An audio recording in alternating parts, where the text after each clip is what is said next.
చేస్తారంట. మేము వచ్చామా రాలేదా ఏమ్మా? వాళ్ళు చెప్పారు పోయిన ఆదివారం బుక్ చేశారు. వాళ్ళు పోయిన ఆదివారం ఒక వారం ముందుగా బుక్ చేయాలి గృహకుడికే. తప్పకుండా మేము ఎంత దూరమైనా వారి కోసం వస్తాం.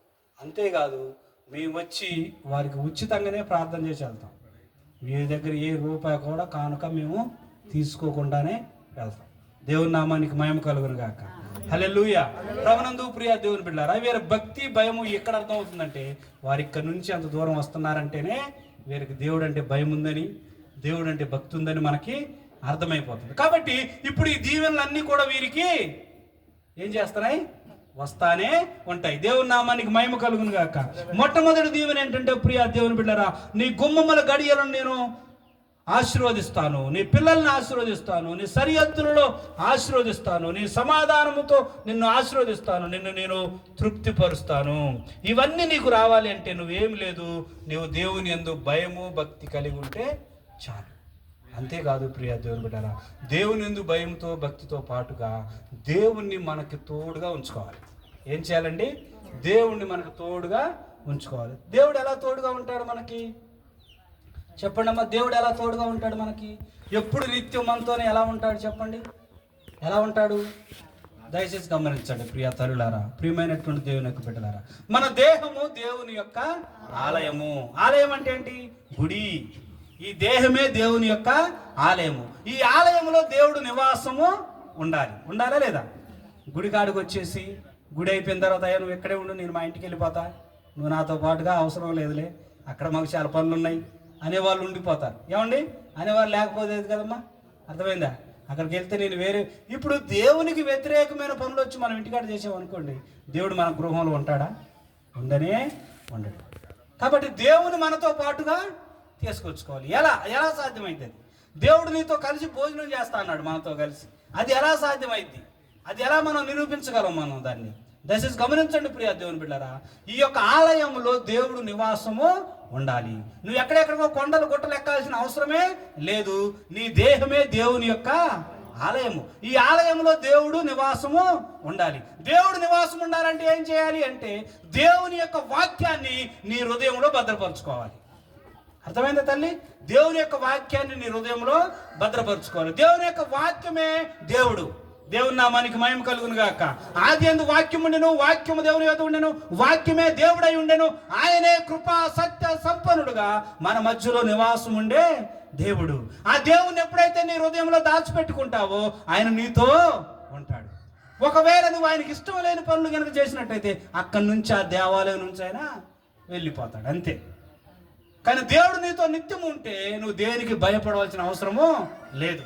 చాలా మంది చింతపడతా ఉంటారు, అయ్యో నా పిల్లల పరిస్థితి ఏంటో, నా పిల్లలకు నేను ఎలా పెళ్లి చేయాలో, నా బిడ్డలను ఎలా చదివించుకోవాలో, ఏంటి నా కుటుంబం ఎలాగ ముందుకి కొనసాగుద్దు అని భయపడతారు. కానీ దేవుడు నీతో ఉంటే నువ్వు భయపడవలసిన అవసరము లేదు. నీ పిల్లలకి ఎలాగైతే నువ్వు ఇష్టపూర్వకంగా అన్ని ఇవ్వడానికి ఇష్టపడతావో అదే రీతిగా పరలోకంలో ఉన్నటువంటి మన తండ్రి అయినటువంటి దేవుడు నీకు అన్ని కూడా నువ్వు కష్టపడకుండా ఇవ్వాలని ఆయన ఆశ కలిగి ఉన్నాడు.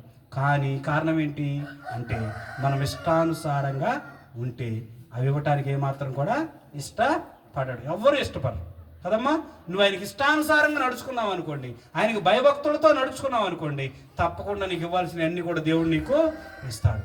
అందుకనే మనం మొన్న రీసెంట్గానే మనం ఏం చేసుకున్నామమ్మా? ఒక పండగ చేసుకున్నాం. ఏం పండగ?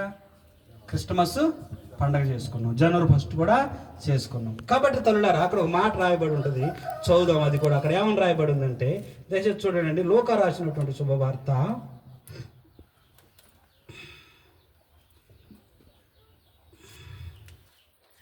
లూకా రాసినటువంటి శుభవార్త 2వ అధ్యాయము 51వ నెంబర్ పేజీ. బైబిల్ ఉన్నవారు 51వ నెంబర్ పేజీ చూడండి అమ్మా.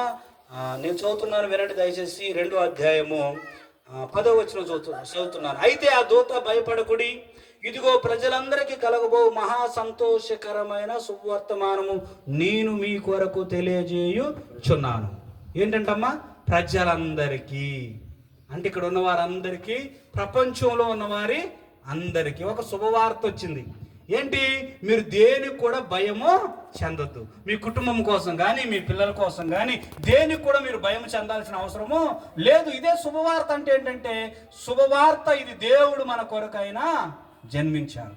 కాబట్టి మీరు భయపడాల్సిన అవసరము లేదు. మీ కొరకు అసలు రక్షకుడే ఈ లోకానికి దిగి వచ్చాడు కాబట్టి మీరు భయపడవలసిన అవసరము లేదు అని దాదాపుగా ఈ బైబిల్లో 365 సార్లు రాయబడింది. ఎన్నిసార్లమ్మా? 365 సార్లు. సంవత్సరానికి ఎన్ని రోజులు? 365 రోజులు.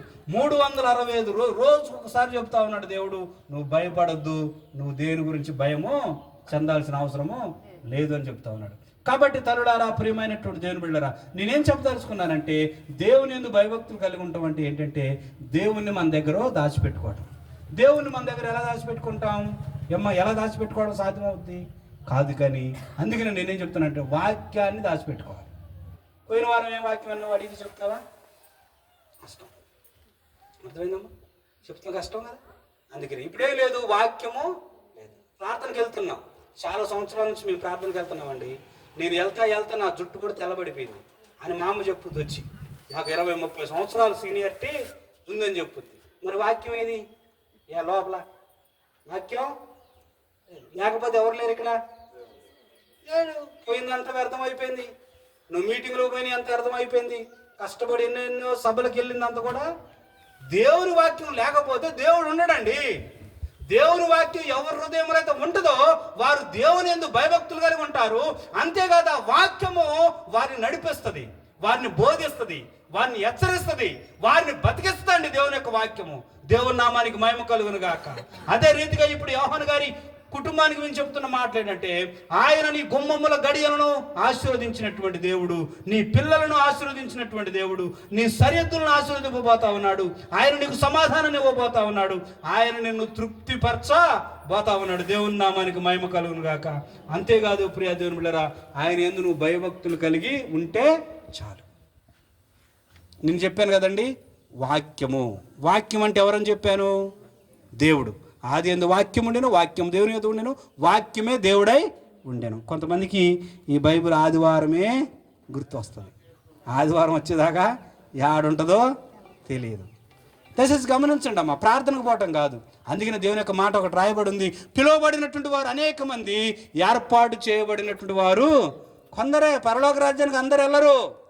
చాలామంది, కొంతమంది ప్రార్థనకి వెళ్ళే వాళ్ళని బట్టి కూడా ప్రార్థనకు రాలేకపోతున్నారు. అర్థమైందా?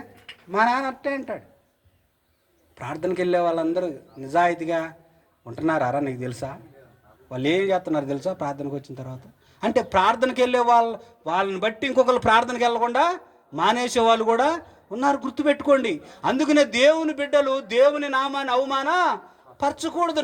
నీ వలన దేవుని నామం అవమాన పరచబడకూడదు. దయచేసి గమనించండి ప్రియ దేవుని బిడ్డరా. నువ్వు వెళ్ళకపోయినా మంచిదే, కానీ నీ ద్వారాగా దేవుని నామము అవమాన పరచబడకూడదు. నేనేం చెప్తున్నాను?